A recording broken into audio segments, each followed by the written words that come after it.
Hello all. నిన్న evening మాకు చాలా పెద్ద వాన పడింది. చాలా అంటే చాలా పెద్ద వాన. క్లైమేట్ అయితే చాలా బాగుంది. సో వేడివేడిగా ఏదైనా చేసుకోవాలనిపించి ఎప్పుడు తినే పకోడీలు, మినపప్పు గారెలు అవి కాకుండా, మసాలా వడలు కాకుండా నేను ఈ సీజన్లో దొరికే పొత్తులతో చేస్తున్నాను. అంటే ఇది స్వీట్ కార్న్ కాదు, నార్మల్గా మనకు రెగ్యులర్గా దొరికే కాల్చుతాం కదా కార్న్, ఆ కార్న్ అనమాట. సో అంటే ఇది చాలా హెల్తీ అని చెప్పి నేను చేస్తున్నాను. అండ్ దెన్ ఇంకోటి ఏంటంటే, ఎప్పుడు మనం సీజనల్ ఫ్రూట్స్ అలా తింటాం కదా, సీజనల్లో దొరికే మన వెజిటేబుల్స్తో కూడా చాలా డిఫరెంట్ స్నాక్స్ చేసుకోవచ్చు. ఇది ఒక డిఫరెంట్ రెసిపీ అనేసి నేను మీ అందరికీ చూపిస్తున్నాను. మనం ముందు రోజు కానీ మనకి టైం ఉంటే మార్నింగ్ కానీ అట్లా మనము పిల్లలు స్కూల్ నుంచి వచ్చే టైంకి ఆ పొత్తులని మనం చేసుకున్నప్పుడు కొంచెం ముదరగా ఉంటాయి కదా, ఆ పొత్తులతో చేసుకుంటే బాగుంటాయి. లేదా వాటికన్నా ఆ పొత్తులన్నీ చేసుకొని వాటిని మనం మంచిగా వాష్ చేసేసుకోవాలి. వాష్ ఎందుకంటే వాష్ చేసుకోకపోయినా పర్లేదు, ఎందుకంటే అవి లోపలే ఉంటాయి కాబట్టి, బయట అంతా మనకి లేయర్స్ ఉంటాయి కాబట్టి. కాకపోతే ఏంటంటే ఆ తీగలు ఉంటాయి కదా, ఆ తీగలన్నీ సపరేట్ చేసుకొని ఒకసారి వాష్ చేసుకుంటే ఇంకా బాగుంటుంది. మనము ఆ పొత్తుల్ని కచ్చాపచ్చిగా మిక్సీ పెట్టుకోవాలి. అందులో మసాలా ఇంగ్రీడియంట్స్ ఏంటంటే అల్లం, పచ్చిమిర్చి, కరివేపాకు.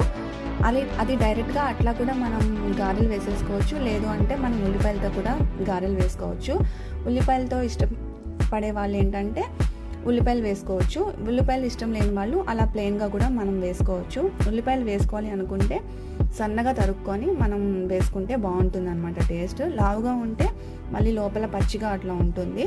సో సన్నగా తరుక్కోండి, వీలైనంత సన్నగా తరుక్కొని మనం పిండిలో వేసుకుంటే చాలా బాగుంటుంది అనమాట టేస్ట్.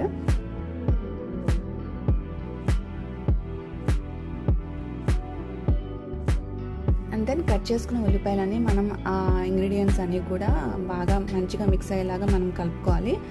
అందులో మనం సాల్ట్ కూడా వేసుకోవాలి. టేస్ట్ తగ్గట్టు సాల్ట్ వేసుకొని కరెక్ట్గా సరిపోయిందో లేదో ఒకసారి చూసుకొని ఆ తర్వాత మనం గారెలు ప్రిపేర్ చేసుకోవచ్చు.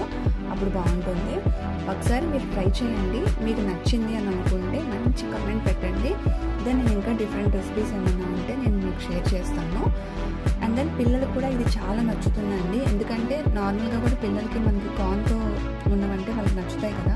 సో ఒకసారి ఇలా కూడా ట్రై చేయండి. అండ్ దెన్ మనం ఇలాగ గారెలకి తీసుకున్నట్లాగే కొంచెం కొంచెం పిండి తీసుకోవాలి. బట్ గారెలకి వేసినట్టు లావుగా వేయకూడదు. లావుగా వేస్తే లోపలంతా కూడా మనకు కొంచెం పచ్చి ఉంటుంది. ఎందుకంటే కార్న్ చాలా త్వరగా వేగిపోతుంది కాబట్టి పలుచగా వేసుకుంటే మనకి క్రిస్పీగా ఉంటుంది, లోపల సాఫ్ట్గా కూడా ఉంటుంది. ఒకసారి మీరు ఇలా ట్రై చేయండి. నేను పాలిథిన్ కవర్లో వేస్తున్నానని ఏమనుకోవద్దు. అంటే నార్మల్గా మనం హ్యాండ్తో వేసినట్టు గారెలు వేస్తే ఇవి విరిగిపోతుంది.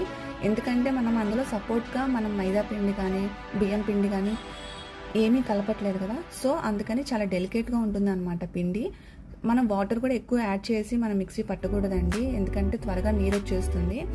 మనం మంచిగా పిండి వాటర్ వేయకుండానే పిండి యాడ్ చేసుకోవాలి. చాలా అంటే చాలా టేస్టీగా వచ్చింది. ఒకసారి మీరు కూడా ట్రై చేయండి.